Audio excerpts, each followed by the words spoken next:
आज दिवाळीचा पहिला दिवस. या पहिल्या दिवशीला म्हणतात वसुबारस. आज काय करायचं असतं माहिती आहे? आज गाय आणि वासरू यांची पूजा करायची असते. प्रश्न पडला ना तुम्हाला की गाय आणि वासरू यांची पूजा का करायची? तर त्याची पण एक कहाणी आहे. एक आटपाट नगर होतं आणि त्या नगरामध्ये एक म्हातारी आजी आपल्या कुटुंबासमवेत राहायची. त्या आजीच्या गोठ्यात बैलांची जोडी, गाई, म्हशी आणि गाईचे 2 वासरं पण होते.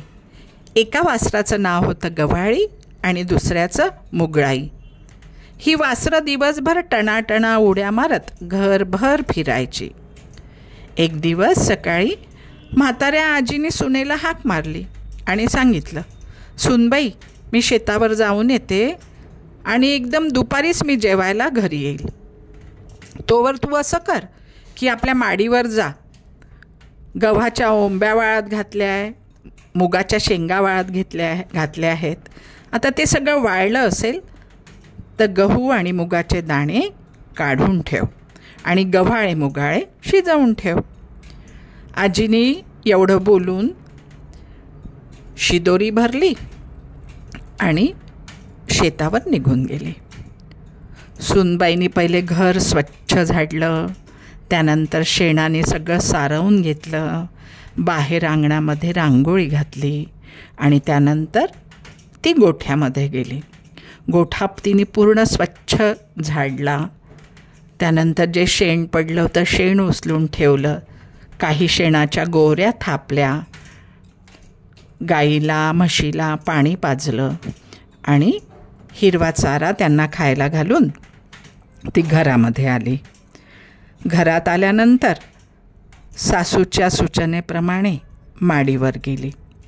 माडीवर गेल्यानंतर तिने मुगाचे दाणे काढले, गव्हाचे दाणे वेगळे केले आणि सगळं भरून ठेवलं आणि माडीवरून खाली आली. खाली आल्यानंतर सासूच्या सूचनेप्रमाणे गोठ्यात गेली. गव्हाळी मुगाळी वासरं टणाटणा उड्या मारून थकली होती आणि आराम करत होती. सुनेने त्यांना ठार मारलं आणि त्यांचं मांस शिजवून ठेवलं. हे काम करता करता, स्वयंपाक करता करता दुपारच झाली आणि त्यानंतर ती आपल्या सासूची वाट पाहत बाहेर बसली. सासू आली, हातपाय धुतले आणि सुनेला म्हटलं की अगं सुनबाई, वाढ पहिले पान, खूपच भूक लागली आहे. सुनेनी पान वाढलं. सासूनी जेवायला पोळीचा तुकडा घेतला आणि भाजीकडे पाहताच तिच्या लक्षात आलं की काय झालं आहे ते, की काय केलं आहे सुनबाईंनी. हे तिच्या लक्षात आलं आणि तिच्या मनात धस्स झालं. तिने सर्व हकीकत सुनबाईला विचारली आणि तिनंही जे घडलं, जे तिने केलं आहे ते सांगितलं. आजी घाबरली. अनवधानाने खूप मोठी चूक घडली होती तिच्या सुनेच्या हाताने.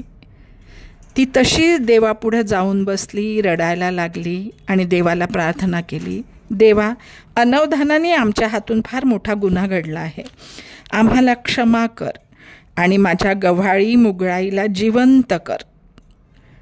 जर तू त्यांना जिवंत केलं नाहीस ना तर मी माझे प्राण देईन.